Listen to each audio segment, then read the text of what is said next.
चलिए ठीक है। मित्रों नमस्कार, विद्या एडुटेक के डिजिटली प्लेटफॉर्म पे एक बार पुनः आप सभी का स्वागत है। आज हम लोग करंट अफेयर पढ़ेंगे और करंट अफेयर भी थोड़ा सा हम लोग यूनिक तरीके से पढ़ने का प्रयास करेंगे। यूनिकनेस कैसे है हमारे करंट अफेयर में, है ना। आज ये जो क्लास रिकॉर्ड हो रहा है ये 5 नवंबर है। पिछले 5 नवंबर से लेकर पिछले एक हफ्ते के जो महत्वपूर्ण घटनाक्रम हुए हैं, चाहे राष्ट्रीय स्तर पे हो, चाहे अंतर्राष्ट्रीय स्तर पे हो, चाहे क्षेत्रीय स्तर का कोई राज्य विशेष का मुद्दा हो, जो हमारे परीक्षा के लिए उपयोगी हो, ना केवल प्रारंभिक परीक्षा में बल्कि मुख्य परीक्षा में इसकी उपयोगिता सर्वाधिक हो, ऐसे बड़े टॉपिक्स को हम लोग आज पढ़ने का प्रयास कर रहे हैं पिछले एक हफ्ते के घटनाक्रम को। ठीक, और बच्चों जो करंट अफेयर हम लोग पढ़ रहे हैं ना, ये यूनिकनेस कैसे है? यूनिकनेस ऐसे है कि जैसे मान लीजिए कि आसियान भारत शिखर सम्मेलन का यह टॉपिक जो आपके सामने है, इसको यदि आप किसी बुक से पढ़ने जाएं, किसी क्लासरूम से पढ़ने या किसी टीचर से पढ़ने जाएं, या खुद से ही अगर जो इस टॉपिक को नोट्स बनाने का प्रयास करें या खुद से ही पढ़ने की कोशिश करें, तो आपको इस करंट अफेयर को पढ़ने का अप्रोच होना कैसे चाहिए। ठीक, तो इस करंट अफेयर को पढ़ने का, इस टॉपिक को पढ़ने का अप्रोच कुछ ऐसे होना चाहिए कि यह जो करंट अफेयर है ना, इससे कुछ बुनियादी प्रश्न पूछिए आप। यह जो टॉपिक है इससे कुछ बुनियादी प्रश्न पूछिए। बुनियादी प्रश्न से मतलब क्या है? जैसे यह सम्मेलन है आसियान भारत शिखर सम्मेलन 2025। तो बुनियादी प्रश्न आप ये पूछे कि आसियान भारत शिखर सम्मेलन 2025 का आयोजन कहां हुआ। ठीक, किस क्रम का ये आयोजन है, आयोजन की ये जो अध्यक्षता किसने किया, ठीक, भारत की तरफ से किसने भाग लिया, है ना। और सबसे जो महत्वपूर्ण बिंदु है, जस्ट ये तो इंट्रोडक्शन वाली बातें हो गई, हमारी परीक्षा के लिए सर्वाधिक उपयोगी क्या है कि यह जो शिखर सम्मेलन हुआ ना, इसमें क्या निर्णय लिया गया, भारत की तरफ से क्या निर्णय लिया गया, आसियान देशों की तरफ से क्या निर्णय लिया गया, यह हमारे परीक्षा के लिए बहुत महत्वपूर्ण है। ठीक, आप यूपीपीसीएस प्रारंभिक परीक्षा के प्रश्नों को देखेंगे करंट अफेयर के, तो आप देखेंगे उसमें अगर जो पिछले 3-4 वर्षों का, तो आप देखेंगे कि जो प्रश्नों के जो 4 टाइप होते हैं ना करंट अफेयर में, विशेषकर कौन से टाइप, जो 4 टाइप होते हैं। पहले टाइप की अगर हम बात करेंगे तो जो स्टेटमेंट वाले प्रश्न आते हैं, स्टेटमेंट वाले जो प्रश्न आते हैं, वैसे प्रश्न, कथन कारक वाले प्रश्न, कथन कारक वाले जो प्रश्न आते हैं। फिर तीसरा टाइप का जो प्रश्न होता है जो कूट वाला प्रश्न होता है, और चौथा टाइप का जो प्रश्न होता है जो मैचिंग की बात की जा रही है ना। ऐसे टाइप के जो प्रश्न आते हैं, इसकी बारंबारता यूपीपीसीएस, बीपीएससी, यूपीएससी में करंट अफेयर के जो सेगमेंट है उसमें बारंबारता बढ़ी हुई है। तो अगर जो कोई भी टॉपिक पढ़ेंगे, जब तक हम डेप्थ में नहीं जाएंगे तो वन लाइनर वाले क्वेश्चन तो हमारा हो जाएगा, लेकिन जब तक हम डेप्थ में नहीं जाएंगे, ये जो चारों प्रकार के प्रश्न हैं ये हमसे सॉल्व नहीं हो पाएंगे, किसी ना किसी स्टेटमेंट में हम जरूर फंसेंगे। ठीक, तो इसी समस्या के समाधान के लिए ये जो कोई भी टॉपिक है ना, इसको बृहद आकार में और बृहद व्यापक नजरिए से देखने की जरूरत है। जैसे कुछ बुनियादी प्रश्नों से पूछ के हम लोगों ने वन लाइनर वाले प्रश्नों को तो सॉल्व कर लिया, लेकिन जब हम निर्णय में, यानी इस सम्मेलन में क्या निर्णय लिया गया, क्या फ्यूचर को ध्यान में रख के निर्णय लिया गया, क्या हमारा परिणाम हुआ इस सम्मेलन का, इसको जब हम देखेंगे तो ये जो चारों प्रकार के प्रश्न इसके पहले हम लोगों ने देखा ना, वह हमसे सॉल्व होगा। ठीक, तो थोड़ा व्यापक तरीके से अपना अप्रोच बनाना पड़ेगा, क्योंकि आज के जो परीक्षक है वह प्रश्न जब फ्रेम कर रहा है विशेषकर करंट अफेयर का, तो वो केवल एक घटनाक्रम से विभिन्न जो वहां पे डायनेमिक टॉपिक्स हैं, जो मुद्दे हैं, उनको वो टारगेट कर रहा है। ठीक, जैसे आइए क्वेश्चन के माध्यम से ही देखते हैं, हम लोग समझ जाएंगे धीरे धीरे कि हम लोग का पढ़ने का तरीका क्या होगा। ठीक बाबू, चलिए पहला प्रश्न हम पूछे, एक पहला प्रश्न पूछे कि इसका आयोजन कहां हुआ, किसका, आसियान शिखर सम्मेलन 2025 का आयोजन कहां हुआ? तो इसका आयोजन हुआ कुआलालंपुर, मलेशिया में। कहां पे आयोजन हुआ? वन लाइनर वाले प्रश्न में यह तो हमसे बन जाएगा ना, वन लाइनर के जो प्रश्न है यह तो हमसे बन जाएगा कि आसियान शिखर सम्मेलन का आयोजन निम्नलिखित में से किस देश में हुआ? तो यहां तो हम मलेशिया को टिक कर लेंगे, ठीक। लेकिन जब बड़े जो कूट वाले प्रश्न बनेंगे इसके लिए हमें कुछ और जानकारी की जरूरत होगी। जैसे अगला प्रश्न हम पूछे कि यह किस क्रम का आयोजन है? तो यह 22वें क्रम का आयोजन है, ठीक। फिर अगला, इस सम्मेलन की अध्यक्षता किसने किया? तो जहां सम्मेलन हुआ है यानी मलेशिया में हुआ है, तो या तो वहां के प्रधानमंत्री कर रहे होंगे, या राष्ट्रपति कर रहे होंगे, या विदेश मंत्री कर रहे होंगे, यही ना लोग कर रहे होंगे। तो किसने अध्यक्षता किया? अध्यक्षता प्रधानमंत्री अनवर इब्राहिम ने किया, ठीक। कहां के प्रधानमंत्री हैं? मलेशिया के, ठीक। अगला प्रश्न कि भारत की तरफ से किसने भाग लिया? इस सम्मेलन में भारत की तरफ से किसने भाग लिया? तो इस सम्मेलन में भारत की तरफ से प्रधानमंत्री नरेंद्र मोदी ने वर्चुअल तरीके से भाग लिया। कैसे? वर्चुअल तरीके से भाग लिया, ठीक है। कैसे भाग लिया बाबू? वर्चुअल तरीके से भाग लिया। फिर अगला प्रश्न हमारा क्या होगा कि आसियान की स्थापना कब हुई थी? यह भी प्रश्न बन सकता है, क्योंकि आसियान हमारे लिए यानी भारत के लिए बहुत महत्व रखता है। आसियान में शामिल जो भी देश हैं दक्षिण पूर्व एशिया के, चाहे वो वियतनाम हो गया, कंबोडिया हो गया, थाईलैंड हो गया, मलेशिया हो गया, इंडोनेशिया हो गया, जितने भी देश हैं, भारत की रणनीतिक साझेदारी में बहुत महत्व है इनका। विशेषकर अभी वर्तमान के सिनेरियो को जैसे हम देख रहे हैं कि हमारा ट्रेड अमेरिका के साथ धीरे धीरे कम हो रहा है, और चूंकि हमको बाजार की जरूरत है ना, भारत प्रोडक्शन में आगे बढ़ रहा है, तो बाजार की जरूरत है भारत को। तो भारत बाजार की तलाश में कहां जाएगा? या तो यूरोप में जाए, तो यूरोप के लिए जो इंग्लैंड से हमारा जो फ्री ट्रेड एग्रीमेंट हुआ वो एक अच्छी पहल है, लेकिन उसके बावजूद दक्षिण पूर्व एशिया के जो नेबरहुड कंट्री हैं वहां एक बिग ब्रदर सिंड्रोम भी तो हमारे लिए काम करता है। तो ये बहुत महत्वपूर्ण है दक्षिण एशिया के देश। तो ये इसमें आसियान की स्थापना कब हुई? तो 1969 में, मतलब 1969 में कहां? थाईलैंड में हुई, थाईलैंड के बैंकॉक में हुई, ठीक। चलिए, कितने सदस्य देश शामिल हैं? क्योंकि इस बार इस जो 2025 है, अक्टूबर 2025 में तिमोर लिस्ते भी शामिल हुआ। कुल सदस्य देश कितने हो गए? 11 हो गए। इसके पहले इन देशों की संख्या कितनी थी? 10 थी। अब कितने हो गए? 11 हो गए, ठीक। तो ये हमें ध्यान में रखना है कि जो लेटेस्ट देश इसमें शामिल हुआ है आसियान में, वो तिमोर लिस्ते है। और तिमोर लिस्ते में कौन? पूर्वी तिमोर लिस्ते, ठीक। तो इस चीज को ध्यान में रखिएगा। आगे बढ़े हम लोग। शुरुआत में, जब शुरुआत 1967 में इसकी शुरुआत हुई थी, 1967 में, तो उस सॉरी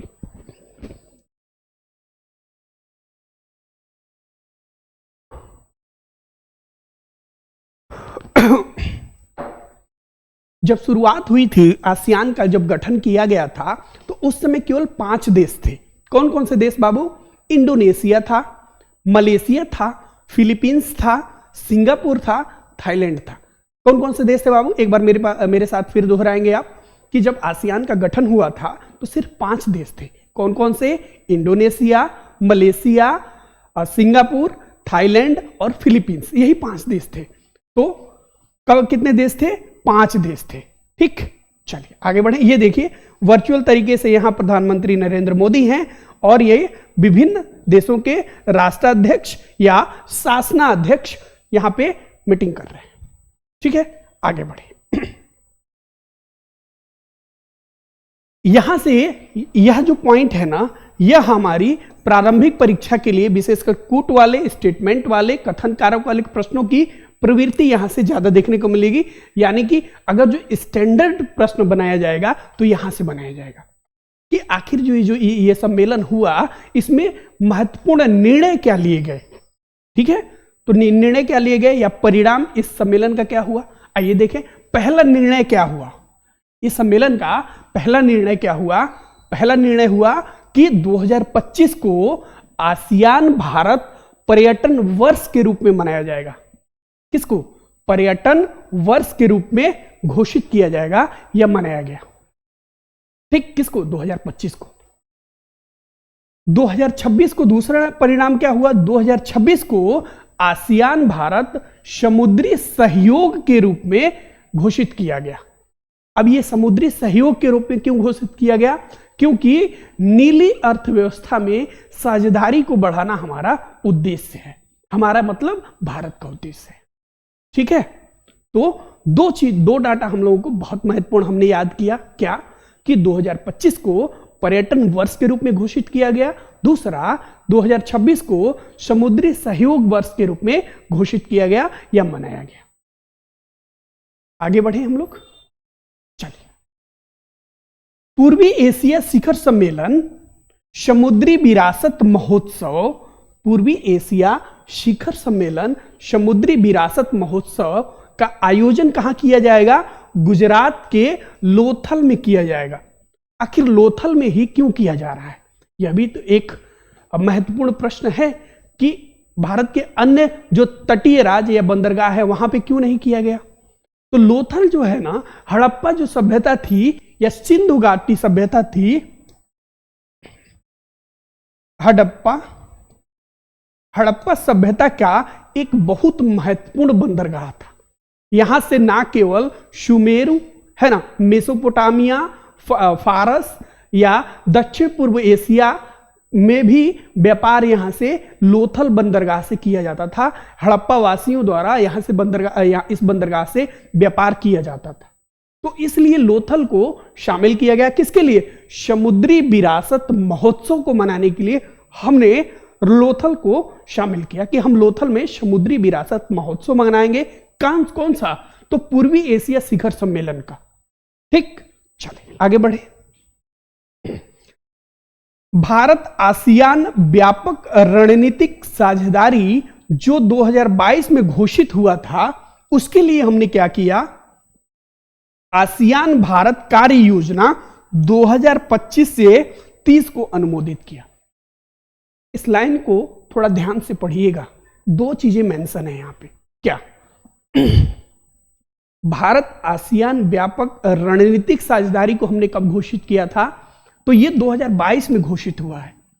अब ये घोषणा तो हो गई थी 2022 में, इसके लिए हम लोग क्या कर रहे हैं? व्यापक कार्य योजना बना रहे हैं। कब से कब तक के लिए? 2026 से 2030 के लिए हम व्यापक कार्य योजना बना रहे हैं कि यह जो रणनीतिक साझेदारी घोषित हुआ था उसको हम अब अप्लाई करेंगे। ठीक, तो ये डेट को बहुत ध्यान दीजिएगा आप लोग। ये स्टेटमेंट बनने लायक है। यूपीपीसीएस में, खासकर यूपीपीसीएस के प्रारंभिक परीक्षा में एक कथन बनने लायक है। ठीक है, चलिए आगे बढ़े। गया के नालंदा में क्या है? दक्षिण पूर्व एशियाई अध्ययन केंद्र स्थापित किया जाएगा। कहां? गया के नालंदा में क्या किया जाएगा बच्चे? तो दक्षिण पूर्व एशियाई अध्ययन केंद्र की स्थापना होगी। आखिर ये जो दक्षिण पूर्व एशियाई अध्ययन केंद्र की स्थापना की जा रही है, इसका उद्देश्य क्या है? तो इसका उद्देश्य शैक्षणिक एवं सांस्कृतिक जो आदान प्रदान है, इसको बढ़ावा देना है। किसके बीच में? भारत और आसियान देशों के बीच में। ठीक है, कुछ पीछे की चीजें रिकॉल करते हैं। पहले स्लाइड पे जो हम लोगों ने पढ़ा उसको याद करते हैं। क्या? आसियान का गठन कब हुआ था बच्चे? एक बार बताइएगा मेरे साथ। हाँ बाबू, एक बार बताएंगे कि आसियान का गठन कब किया गया था? तो 1967 में किया गया था। ठीक, आसियान का जब गठन किया गया था तो उसमें कितने कंट्री शामिल थे बाबू? तो 5 देश शामिल थे उसमें। कौन कौन से? इंडोनेशिया, फिलीपींस, मलेशिया, सिंगापुर और थाईलैंड। यही ना 5 देश शामिल थे। ठीक, 2025 में कौन सा नया देश शामिल हुआ है इसमें? तो तिमोर लेस्ते इसमें नया देश शामिल हुआ है। और अब आसियान देशों की संख्या बढ़ के कितनी हो गई है? 15 हो गई है। ठीक, क्लियर हुआ ये टॉपिक? मुझे पूरी उम्मीद है कि यह टॉपिक आपको क्लियर हो गया होगा। यहां से जो भी प्रश्न बन सकते हैं यह आपकी अब रेंज में है। ठीक, यहां से किसी भी प्रकार का कोई भी प्रश्न बनाया जाए उसको आप सॉल्व करने की स्थिति में होंगे एमसीक्यू के स्तर पे। ठीक, यहां से इस टॉपिक से एक मुख्य परीक्षा का प्रश्न भी बनाया जा सकता है। कैसे, सोचिए।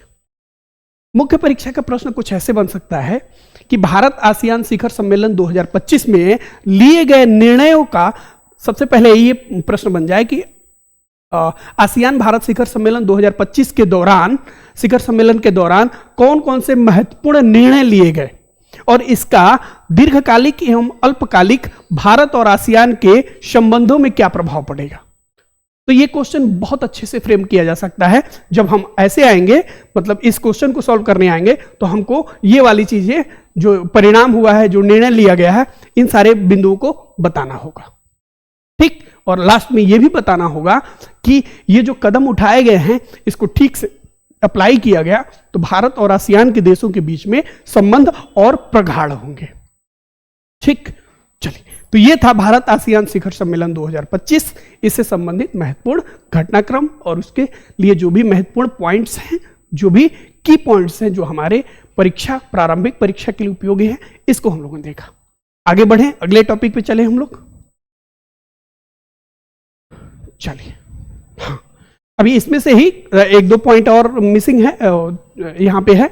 देखिए, जैसे शिक्षा, आसियान की ही बात हो रही है बाबू, आसियान वाले शिखर सम्मेलन से ही संबंधित जो निर्णय लिया गया है उसी की बात हो रही है।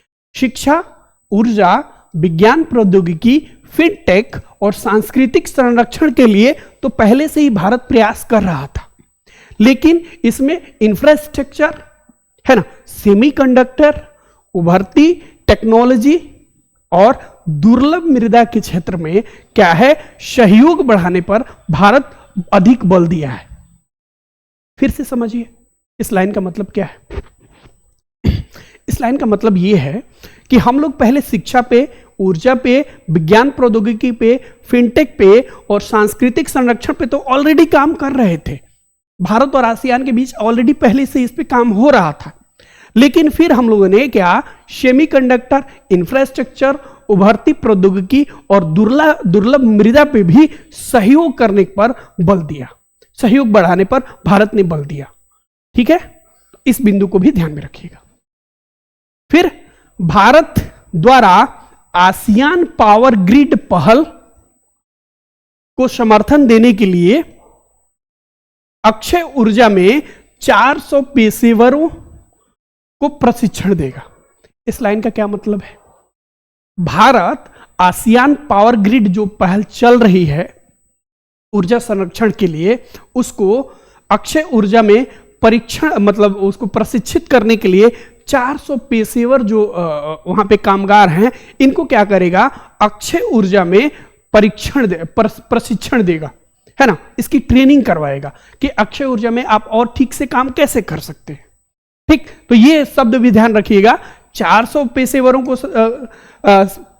ट्रेनिंग देगा, और किस क्षेत्र में, अक्षय ऊर्जा के क्षेत्र में। ठीक है, कहां के लिए, आसियान के जो आसियान पावर ग्रिड है, यहां के मेंबरों को। ठीक, अब जाके ये टॉपिक कंप्लीट हुआ। एक बार देख लीजिए आसियान में कौन कौन से देश शामिल हैं। लाओस शामिल है, वियतनाम शामिल है, फिलीपींस शामिल है ना, म्यांमार शामिल है, कंबोडिया शामिल है, मलेशिया शामिल है, थाईलैंड है ना, सिंगापुर, ब्रुनोई, इंडोनेशिया और तिमोर लिस्ते। अब ये जो तिमोर लिस्ते है ना बच्चे, तो ये जो तिमोर लिस्ते है, तिमोर लिस्ते, इसके हमें लोकेशन हमको याद होना चाहिए। इसका लोकेशन कहां पे है ना, यहां पे क्या कोई जल संधि काम कर रही है, जल संधि कोई प्रसिद्ध जल संधि है, या यहां पे कोई प्रसिद्ध खाड़ी है, या तिमोर लिस्ते में क्या कोई प्रमुख ज्वालामुखी है, पर्वत है, पठार है ना, ये किसी को जोड़ रहा है किसी से, इसके बाइफॉर्गेशन हो रहा है, ऑस्ट्रेलिया से किधर है, और इंडोनेशिया से के जो द्वीप समूह हो उससे किधर है। तो ये सारे लोकेशन हमको एक बार ध्यान में देना चाहिए, क्योंकि दक्षिण पूर्व एशिया, इसके पहले भी हम लोगों ने बात किया कि दक्षिण पूर्व एशिया हमारे लिए बहुत महत्वपूर्ण है।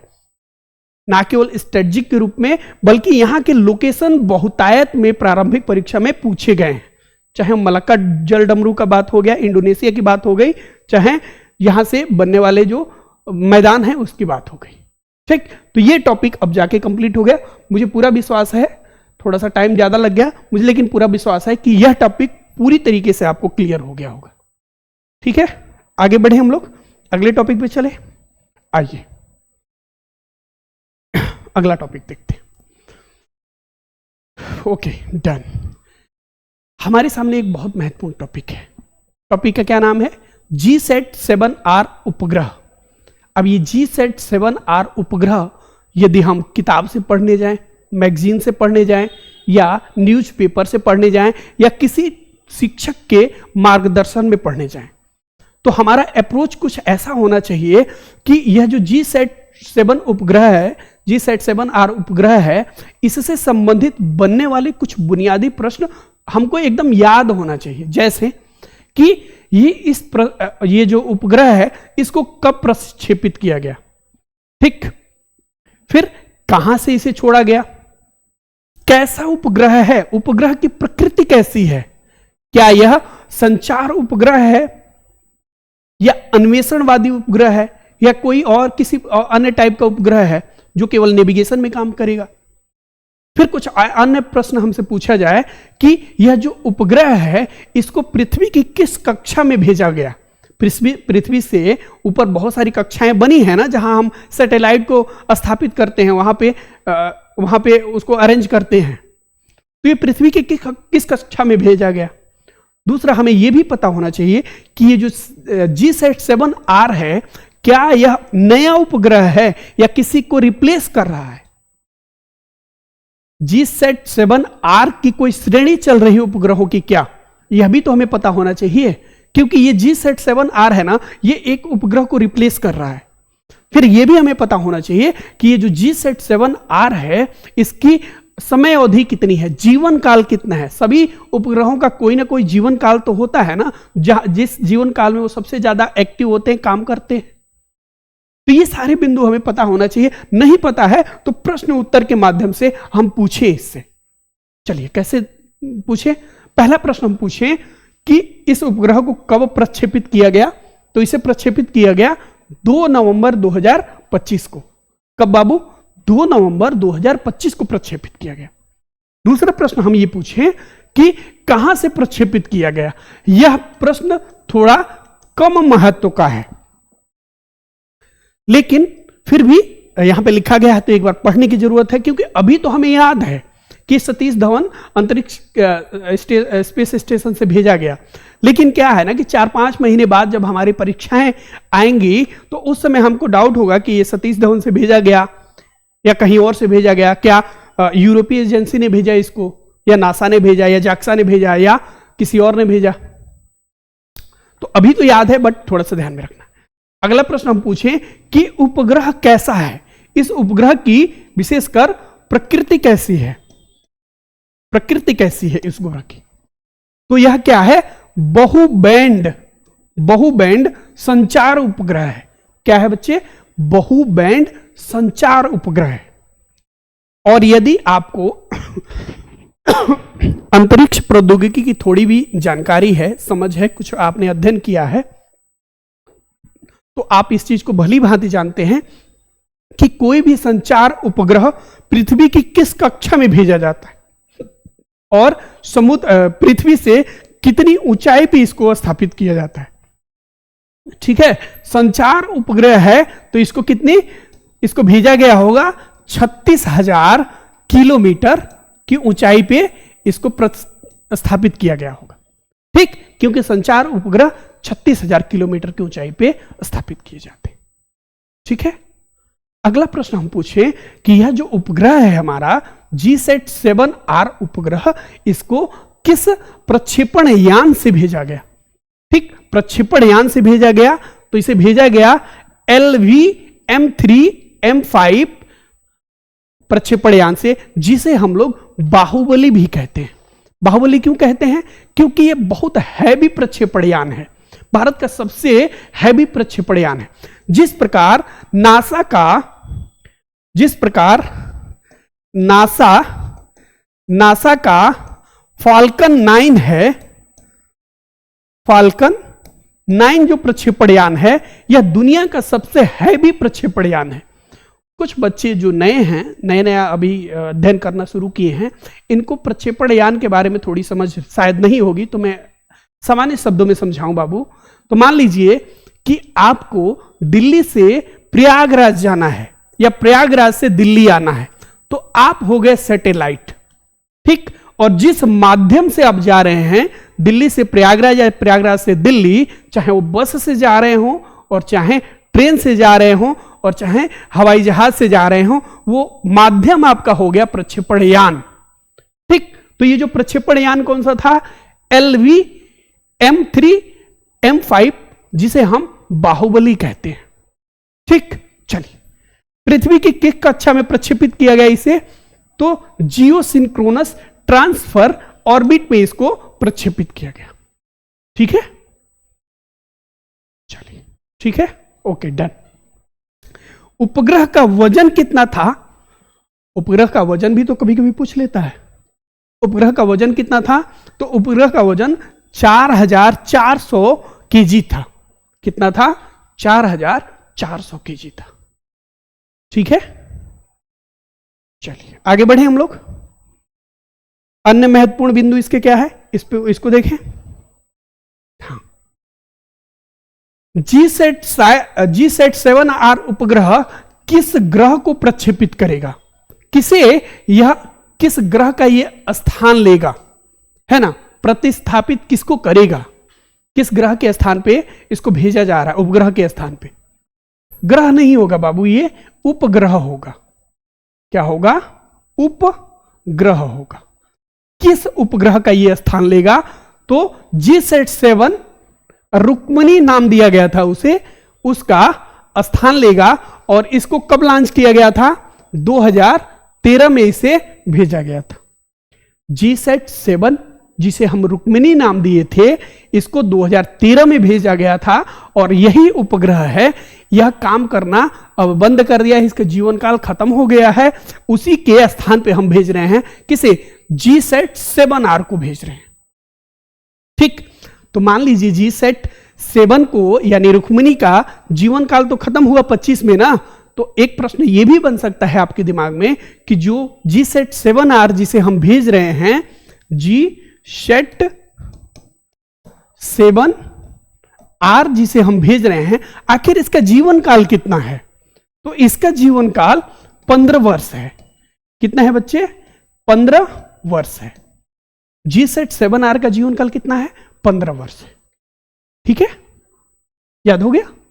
चलिए, अच्छा, यह जो उपग्रह है जीसैट 7R किसको लाभ पहुंचाएगा? तो यह जो उपग्रह है ये नौसेना को सर्वाधिक लाभ पहुंचाएगा। यानी भारतीय नौसेना के लिए इसको भेजा जा रहा है, ठीक है। भारतीय नौसेना के लिए इसे भेजा जा रहा है, ठीक। और भारतीय नौसेना का अब तक का सर्वाधिक उन्नत उपग्रह है।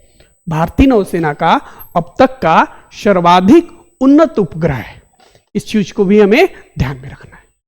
आगे बढ़े हम लोग। उपग्रह का उद्देश्य क्या है? आखिर इस उपग्रह को भेजा गया है तो इसका उद्देश्य क्या है? उद्देश्य है हिंद महासागर सहित भारतीय भौगोलिक क्षेत्र में भारतीय नौसेना के लिए सुरक्षित संचार को बढ़ावा देना। किसको? भारतीय नौसेना को। कहां? हिंद महासागर के क्षेत्र और जो अन्य भारत की टेरिटरी है वहां पे नौसेना को क्या करना? सुरक्षित संचार को बढ़ावा देना। इसका मेन कार्य है, मुख्य उद्देश्य है, ठीक। अन्य विशेषताएं इस उपग्रह की क्या हैं? तो यह पूर्णतः स्वदेशी है। क्या है बाबू? पूर्णतः स्वदेशी उपग्रह है। यानी इसकी डिजाइन भी भारत में की गई है, इसके सारे इक्विपमेंट भी भारत के हैं, इसको असेंबल भी भारत में किया गया है। यानी कुल मिला के ये पूर्णतः भारत के द्वारा इसे बनाया गया है, ठीक। जो क्या कर रहा है? भारत की रक्षा एवं अंतरिक्ष प्रौद्योगिकी में भारत की बढ़ती क्षमता को दर्शाता है। क्योंकि हम लोगों ने एक उन्नत सैटेलाइट बनाया है नेविगेशन के लिए, विशेषकर नौसेना के लिए, और पूरी तरीके से यहाँ इसके जो सारे इक्विपमेंट है ये भारत में बनाए गए। तो क्या दर्शा रहा है कि भारत रक्षा और अंतरिक्ष प्रौद्योगिकी में बहुत तेजी से आगे बढ़ रहा है। ठीक, अगला इसका मुख्य विशेषता क्या है कि मल्टी ब्रॉडबैंड ट्रांसपोंडर लगे हैं। इसमें क्या लगे हैं? मल्टी ब्रॉडबैंड ट्रांसपोंडर लगे हैं, जिसकी वजह से समुद्री जहाज हो गए, पनडुब्बी हो गई, नौसेना अभियानों की रियल टाइम क्या करेगा? यह रियल टाइम इंक्रिप्टेड संचार प्रदान करेगा। क्या करेगा बच्चे? रियल टाइम इंक्रिप्टेड संचार प्रदान करेगा। इसका अर्थ क्या हुआ? यानी यह जो GSAT-7R है, यह जो मैसेज भेजेगा, वहां से जो डाटा भेजेगा, यह केवल विशुद्ध रूप से भारतीय नौसेना को ही प्राप्त होगा। बीच में कोई इसके अनक्रिप्टेड मतलब डिकोड नहीं कर सकता। यह जो मैसेज होगा वो पूरी तरीके से इनक्रिप्टेड होगा। क्यों इनक्रिप्टेड होगा? क्योंकि यहां पे मल्टी ब्रॉडबैंड ट्रांसपोंडर लगे हैं। क्या लगे हैं? मल्टी ब्रॉडबैंड ट्रांसपोंडर लगे हैं।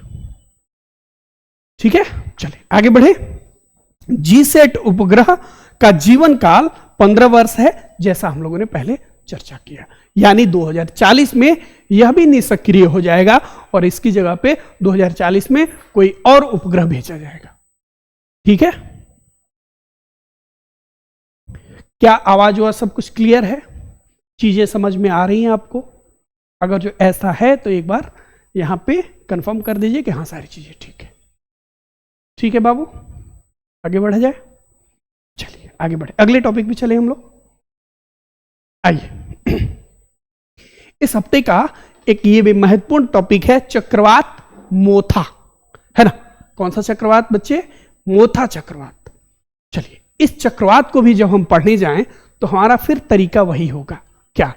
कुछ बुनियादी प्रश्न इस टॉपिक से पूछें। जैसे क्या पूछें कि यह जो चक्रवात है इसका नामांकन किस देश ने किया? उष्णकटिबंधीय चक्रवात जो बंगाल की खाड़ी में उत्पन्न होते हैं, इसका नामांकन विभिन्न देशों द्वारा, 13 देश हैं इसमें, 13 देशों को रोटेशन के आधार पर उनसे कुछ नाम मांगे गए हैं। जैसे इस चक्रवात का नाम तो थाईलैंड ने दिया, लेकिन अगला चक्रवात जो भी आएगा उसका नामांकन पाकिस्तान द्वारा संभवतः किया जाएगा। ठीक है, तो इस चक्रवात का नाम तो थाईलैंड ने किया, लेकिन इसका चक्रवात का उत्पत्ति कहां हुई यह भी प्रश्न पूछें। चक्रवात की प्रकृति कैसी है यह भी पूछें। कहां यह सबसे ज्यादा प्रभावित किया, किस राज्य को, इसको भी देखें। कहां, किस तट पे ये चक्रवात सबसे पहले समुद्र से किस तट पे टकराया था यह भी पूछे हम। ठीक, चलिए एक एक करके प्रश्न पूछते हैं और इस टॉपिक को समझने का प्रयास करते हैं।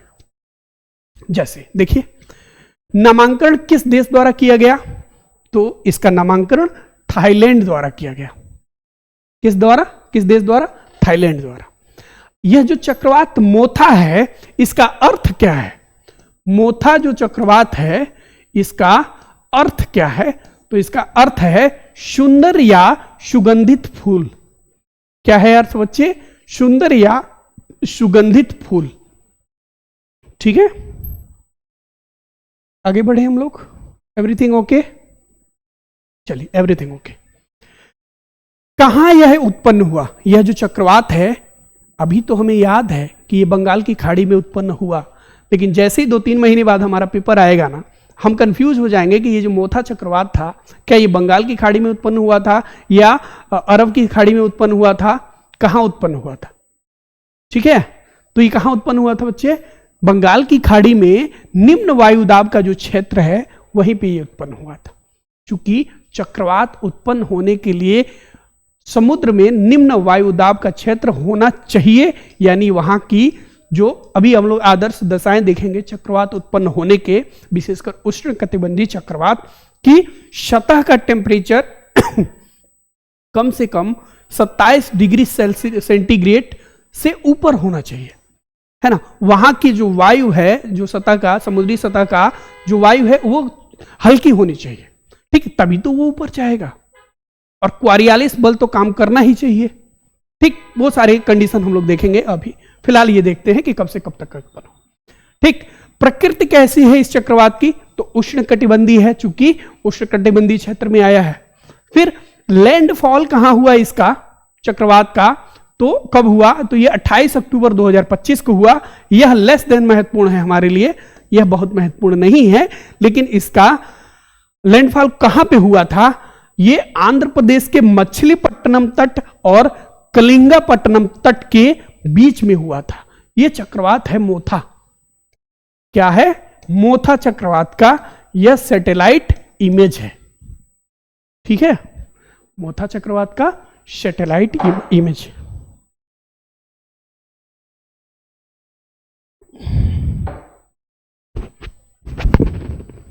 चलिए आगे बढ़े हम लोग, आइए आगे बढ़ते। इस चक्रवात से प्रभावित राज्य कौन कौन से थे, तो सबसे ज्यादा, जहां मान लीजिए चक्रवात जिस राज्य से टकराएगा वो तो सबसे ज्यादा प्रभावित होगा। तो टकराया कहां पे था, आंध्र प्रदेश में, तो ये हो गया टकराया, तो ये भी प्रभावित हुआ। फिर उड़ीसा प्रभावित हुआ, तेलंगाना प्रभावित हुआ, बिहार प्रभावित हुआ, झारखंड प्रभावित हुआ और उत्तर प्रदेश प्रभावित हुआ। क्यों प्रभावित हुआ, क्योंकि यहां अत्यधिक बारिश हुई इसकी चक्रवात की वजह से, तो बारिश की वजह से यह राज्य भी प्रभावित हुए, ठीक। अगला बिंदु देखिए, यहां पे महत्वपूर्ण बिंदु है, हिंद महासागर क्षेत्र में उष्ण कटिबंधीय चक्रवात के नाम क्षेत्रीय विशिष्ट मौसम विज्ञान केंद्र नई दिल्ली के द्वारा 13 सदस्यीय देशों की सूची के अनुसार क्रम से दिए जाते हैं। कैसे दिए जाते हैं, क्रम से दिया जाता है, ठीक है। ओके एवरीथिंग, ठीक है, ठीक है, फिलहाल ठीक है। हवा की कितनी गति हो तो हम उसे चक्रवात की श्रेणी में शामिल करेंगे, यानी हवा की वो चक्रीय गति कितनी हो, तो हवा की 62 किलोमीटर प्रति घंटे से ऊपर की यदि गति है तभी हम उसे चक्रवात की श्रेणी में शामिल करेंगे, अन्यथा वो चक्रवात की श्रेणी में उसे शामिल नहीं किया जाएगा, ठीक है। चलिए आगे बढ़े। चक्रवात उत्पन्न होने के लिए आदर्श स्थिति कौन सी है, इसको थोड़ा सा संक्षेप में बताना है कि आखिर चक्रवात, उष्ण कटिबंधीय चक्रवात उत्पन्न कैसे होते। तो जैसा कि हमने पहले बताया कि समुद्र के सतह का जो टेम्परेचर है वो क्या होना चाहिए, 27 डिग्री सेंटीग्रेड से ऊपर होना चाहिए। दूसरे क्या होना चाहिए कि यह जो उष्ण कटिबंधीय चक्रवात आएगा, यह 5 अक्षांश यानी उत्तरी गोलार्ध से 30 अक्षांश उत्तरी गोलार्ध या दक्षिणी गोलार्ध के बीच में ही यह उष्ण कटिबंधीय चक्रवात उत्पन्न होगा। यहां पे सबसे ज्यादा क्या फैक्टर काम करता है, क्वारियालिस बल काम करता है।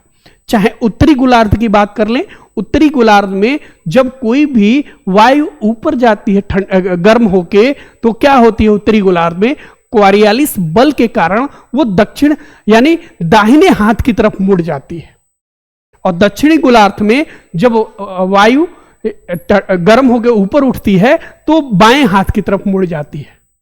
तो इसी कारण से, क्वारियालिस बल के ही कारण से आप देखिएगा कि जब पश्चिम बंगाल की खाड़ी में जब चक्रवात उत्पन्न होता है तो क्या होता है कि ऐसे ऐसे गति करते हुए तट के साथ से ऊपर बढ़ता है, ठीक है।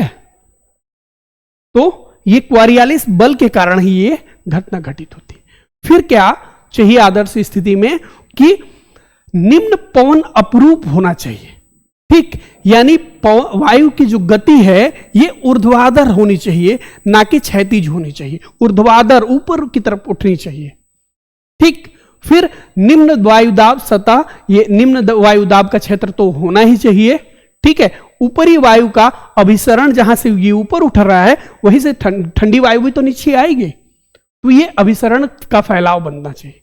तो ये 3-4 जो मेजर कारण है उष्ण कटिबंधीय चक्रवात उत्पन्न होने के, यह रोल प्ले करता है, ठीक है।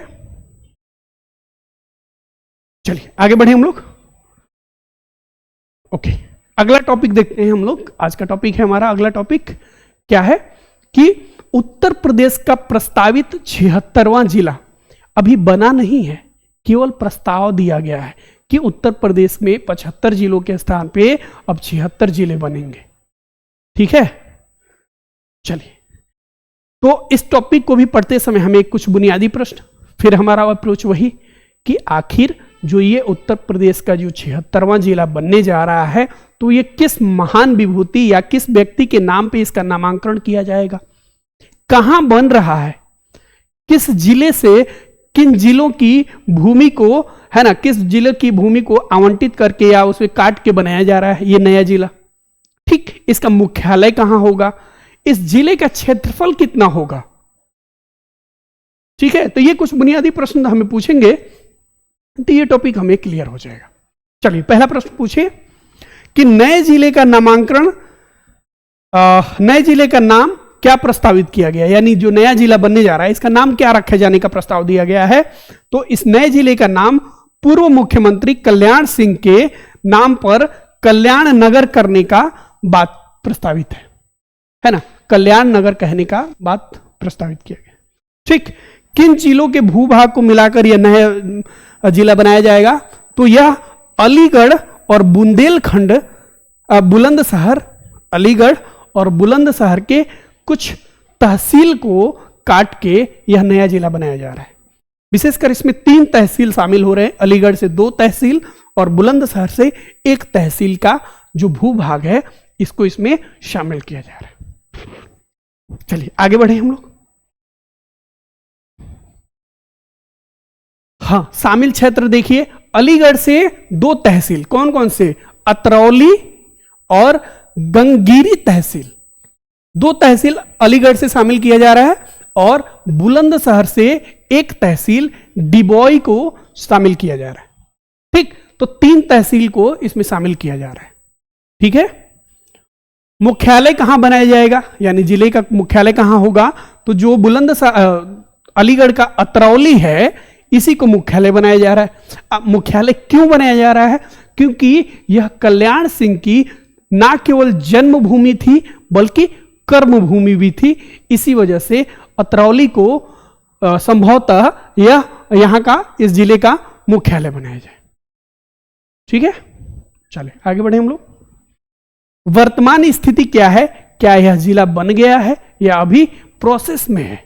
ठीक, तो वर्तमान स्थिति यह है इसकी कि राजस्व परिषद के द्वारा विचाराधीन है और परिषद ने संबंधित जिला अधिकारियों को क्या किया है कि सीमांकन करने की बात कही है और सीमांकन के बाद रिपोर्ट सबमिट करने की बात की है।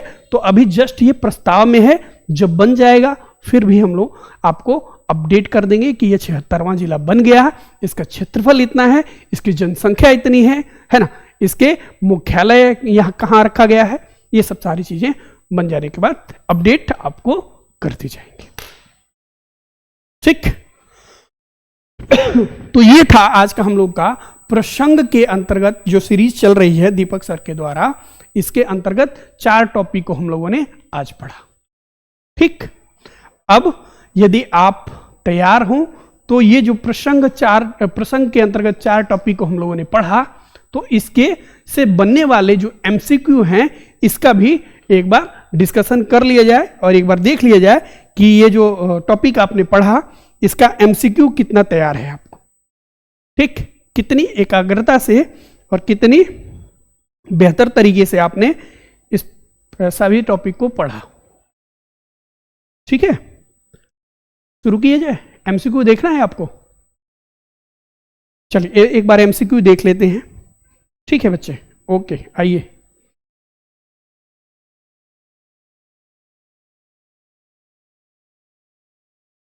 ठीक है, आइए एमसीक्यू देखा जाए। पहला प्रश्न है, आसियान भारत शिखर सम्मेलन 2025 के संदर्भ में निम्नलिखित कथनों पर क्या करना है, विचार करना है। चलिए विचार करते हैं। पहला प्रश्न है कि 22वां शिखर सम्मेलन, यह जो आसियान भारत शिखर सम्मेलन था 2025 वाला, यह 22वें क्रम का था, यानी यह 22वां शिखर सम्मेलन था जिसका आयोजन कुआलालंपुर मलेशिया में किया गया। क्या यह बात ठीक है? क्या यह स्टेटमेंट ठीक कहा जा रहा है? दूसरा प्रश्न हम देखें, एक मिनट, क्या गड़बड़ हो गया? ओके, हाँ, दूसरा स्टेटमेंट क्या है कि भारत ने आसियान पावर ग्रिड पहल का समर्थन देने के लिए अक्षय ऊर्जा के क्षेत्र में 400 पेशेवरों को प्रशिक्षित करने की घोषणा किया है। क्या यह बात ठीक है? अगला हमारा कथन है कि 2025 को आसियान भारत समुद्री सहयोग वर्ष के रूप में घोषित किया गया। क्या यह बात ठीक है? क्या यह बात ठीक है? कौन कौन सा स्टेटमेंट सही है एक बार बताएंगे आप लोग? क्या विकल्प सही होगा? तो विकल्प 3 जो है यह गलत है। 2025 नहीं, 2026 की बात यहां पे की गई थी, यानी तीसरा स्टेटमेंट हमारा गलत है। तो 3 जहां है वहां हम कट करें, हमारा उत्तर हो जाएगा 1 और 2, यानी कि तीसरा स्टेटमेंट हमारा गलत है, विकल्प सही होगा ए। ठीक है, चलिए आगे बढ़े हम लोग।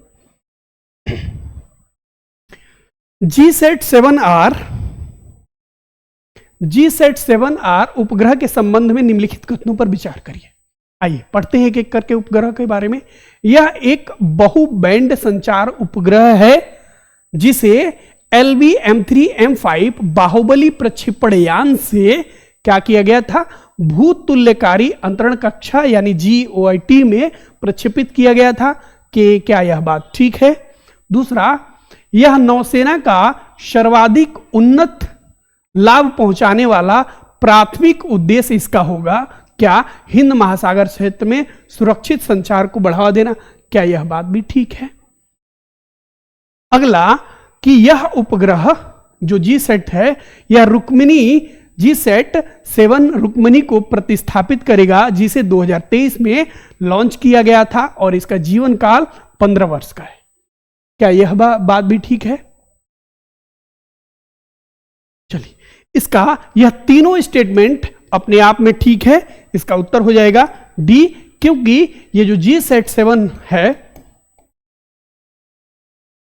GSAT-7R है, यह किसको रिप्लेस किया था?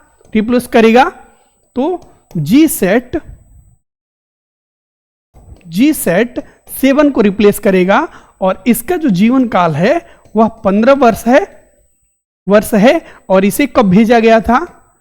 2013 में इसे भेजा गया था। ठीक है,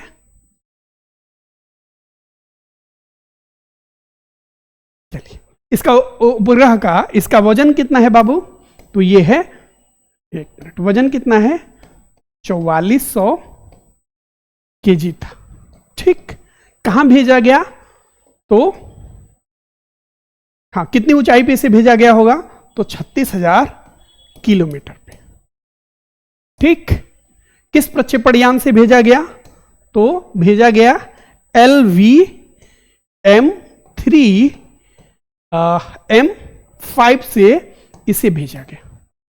ठीक है, इतनी बातें हमें इस प्रक्षेपण यान के संदर्भ में, इस सैटेलाइट के संदर्भ में याद रखनी है। ठीक है, आगे बढ़े। चलिए, अगला प्रश्न है, चक्रवात मोथा और उष्णकटिबंधीय चक्रवात की उत्पत्ति के आदर्श स्थितियों के संदर्भ में निम्नलिखित कथनों पर हमें क्या करना है? विचार करना है। ठीक, 2 प्रश्न यहां पे मर्ज किए गए, एक तो मोथा को भी शामिल किया गया है और उष्णकटिबंधीय चक्रवात के उत्पन्न होने की जो आदर्श स्थिति है इसे भी शामिल किया गया। तो दोनों को कोरिलेट करके याद करना है, प्रश्न को सॉल्व करना है। जैसे मोथा का नामकरण थाईलैंड ने किया, क्या यह बात ठीक है? फिर इसका अर्थ सुंदर या सुगंधित फूल है, क्या यह बात ठीक है? क्योंकि 2 स्टेटमेंट यहां पे रखे गए हैं, एक तो थाईलैंड, दूसरा सुगंधित या क्या है? सुगंधित फूल। तीसरा, इसका लैंडफॉल आंध्र प्रदेश के विशाखापट्टनम और कलिंगापट्टनम के तट पे हुआ, क्या यह बात ठीक है? क्या यह बात ठीक है? तीसरा, उष्णकटिबंधीय चक्रवात की उत्पत्ति के लिए समुद्री सतह का तापमान 27 डिग्री सेल्सियस से अधिक होना चाहिए और ये निम्न पवन अपरूप भी यहां की स्थिति भी पाई जानी चाहिए। क्या ये बात ठीक है? तो जब हम देखेंगे कि पीछे जो हम लोगों ने पढ़ा उसको जब हम याद करने की कोशिश करेंगे तो हम ये जानते हैं कि इसका नामांकन तो थाईलैंड ने किया, ये भी बात ठीक है। दूसरा, इसका अर्थ सुंदर या क्या है, सुगंधित फूल, यह बात भी अपने आप में ठीक है। तो पहला स्टेटमेंट तो ठीक है, पहला स्टेटमेंट ठीक है। दूसरा, इसका लैंडफॉल आंध्र प्रदेश के विशाखापत्तनम नहीं, मछलीपट्टनम। कहां पे बाबू? मछलीपट्टनम और कलिंगापट्टनम के बीच में हुआ। तो ये दूसरा स्टेटमेंट हमारा गलत है। अब दो जहां जहां भी दिखे आप उसे कट कीजिए। ठीक, हमारा उत्तर क्या हो जाएगा? बी हो जाएगा। केवल 1 और 3 सही है। ठीक है, 1 और 3 सही। अगला प्रश्न देखें हम लोग, चूंकि 2 प्रश्न और बचे हैं। आइए, उत्तर प्रदेश के प्रस्तावित 76वें जिले कल्याण सिंह नगर के संबंध में निम्नलिखित कथनों पर विचार कीजिए। आइए विचार करते हैं। इस नए जिले का गठन मुख्य रूप से अलीगढ़ और बुलंदशहर जिले के भूभाग को मिलाकर किया जाएगा। यह बात क्या है? ठीक है, यह बात ठीक है। ठीक, अतरौली जो पूर्व मुख्यमंत्री कल्याण सिंह की जन्मभूमि और कर्मभूमि रही है, को नए जिले का मुख्यालय बनाए जाने की संभावना है। यह भी बात अपने आप में ठीक है, क्योंकि अभी हम लोगों ने इसको ठीक से पढ़ा। फिर अगला, वर्तमान में यह प्रस्ताव राज्य मंत्रिमंडल द्वारा अनुमोदित किया जा चुका है और इसे लागू करने की तैयारी चल रही है। ठीक, तो यह स्टेटमेंट गलत है, क्योंकि 1 मिनट, हाँ 1 मिनट, हाँ ये स्टेटमेंट गलत है, क्योंकि राज्य मंत्रिमंडल द्वारा नहीं, राज्य राजस्व मंडल द्वारा, क्या है, राजस्व मंडल द्वारा इसको अनुमोदन करने की, राजस्व परिषद द्वारा, राज्य मंत्रिमंडल नहीं, राजस्व परिषद अनुमोदन नहीं किया गया है। अभी तो जस्ट ड्राफ्ट बन रहा है इस जिले का, तो अनुमोदन नहीं किया गया। तो तीसरा स्टेटमेंट हमारा गलत है, यानी 1 और 2 सही है। बी स्टेटमेंट हमारा करेक्ट होगा। आइए लास्ट प्रश्न देखें आज का। आसियान भारत कार्य योजना 2025 से 30 के अनुमोदन का मुख्य आधार क्या है? चूंकि इसके पहले हम लोगों ने पढ़ा था, तो मुख्य आधार इसका बना था क्या? भारत और आसियान व्यापक रणनीतिक साझेदारी, जिसे 2022 में घोषित किया गया था। यही इसका मुख्य क्या है? मुख्य अनुमोदन का आधार है, मुख्य आधार है। ठीक है, चलिए, तो आज का ये 4 टॉपिक हम लोगों ने ठीक से पढ़ा। पिछले 1 हफ्ते के घटनाक्रम के मुझे ये 4 महत्वपूर्ण टॉपिक लगे, जिसको हम लोगों ने पढ़ा। आपको यह टॉपिक कैसा लगा? पढ़ाने का अप्रोच और चीज़ों को डिलीवर करने का अप्रोच आपको कैसा लगा? ठीक लगा क्या इसी चीज़ को और कंटिन्यू किया जाए? हफ्ते में क्या 10 टॉपिक पे ऐसे डिस्कशन किया जाए मुख्य परीक्षा के, और इसका नोट्स भी बनवाया जाए? ठीक, तो एक बार आप कमेंट करेंगे कैसा लगा। बाकी पढ़ते रहिए, है ना, समय कम है, 1-1 मिनट का उपयोग करिए। ठीक, चलिए मिलते हैं अगले वीडियो में।